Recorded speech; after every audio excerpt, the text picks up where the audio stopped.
Welcome to my YouTube channel, Orthodontics by Dr. Kieran Daly. Today we're going to talk about corrective jaw surgery, and specifically we're going to speak about jaw surgery for the correction of short face syndrome.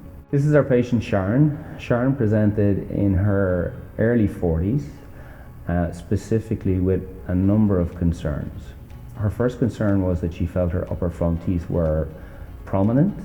Sharon was also concerned about the fact that, in particular, her lower jaw was underdeveloped.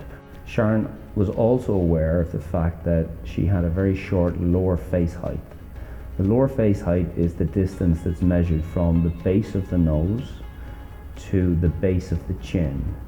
Following a full examination, we discussed with Sharon all of the options available to her. We explained that unfortunately it wouldn't be possible to address her concerns with orthodontic treatment only, and therefore we arranged for Sharon to meet with our jaw surgeon, Dylan Murray, to discuss the option of orthodontic treatment in combination with a process called corrective jaw surgery to help address all of her individual concerns. It was agreed that we would carry out pre-surgical orthodontic treatment with routine fixed or train track braces. This is essential so that when it's time or when the patient is ready for jaw surgery, the surgeon is then able to position the jaws in exactly the correct framework relative to both the hard and soft tissues of the face to give the teeth the correct exposure. Sharon also had a very deep and destructive overbite where her lower front teeth were biting on the soft tissue of her palate. And again, it was only possible to address this with the process of corrective jaw surgery to bring the lower jaw forward. Once we had positioned Sharon's teeth in the correct position, we then carried out pre-surgical jaw surgery planning with our jaw surgeon, Murray. This is done with the latest 3D technology, including a 3D X-ray or CT scan of Sharon's face, and the planning is carried out using advanced 3D technology and softwares.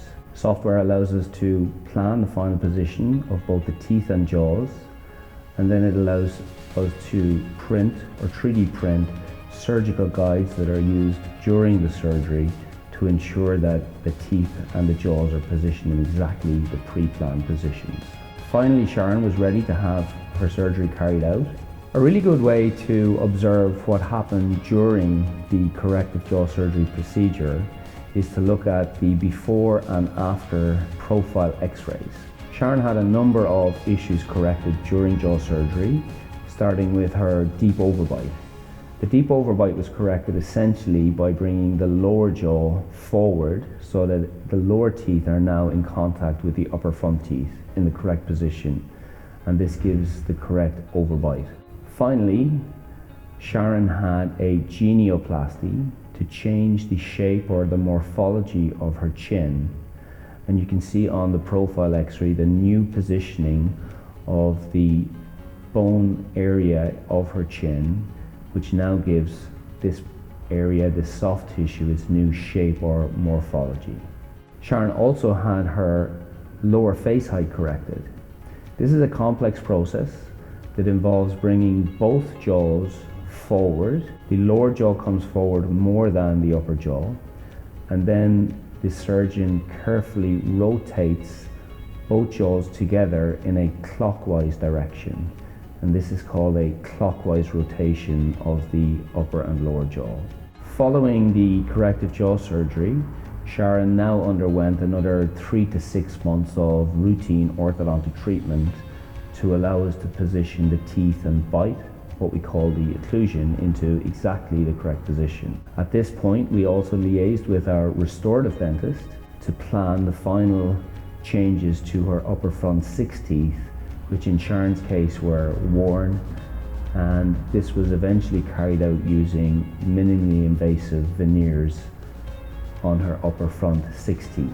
In her final photographs, you can now see that Sharon has the correct fit of her teeth or her bite, known as her occlusion. She now has the correct overjet and overbite, and you can see the significant changes to her facial profile. She now has a much better exposure of her upper front teeth, both at rest and when smiling.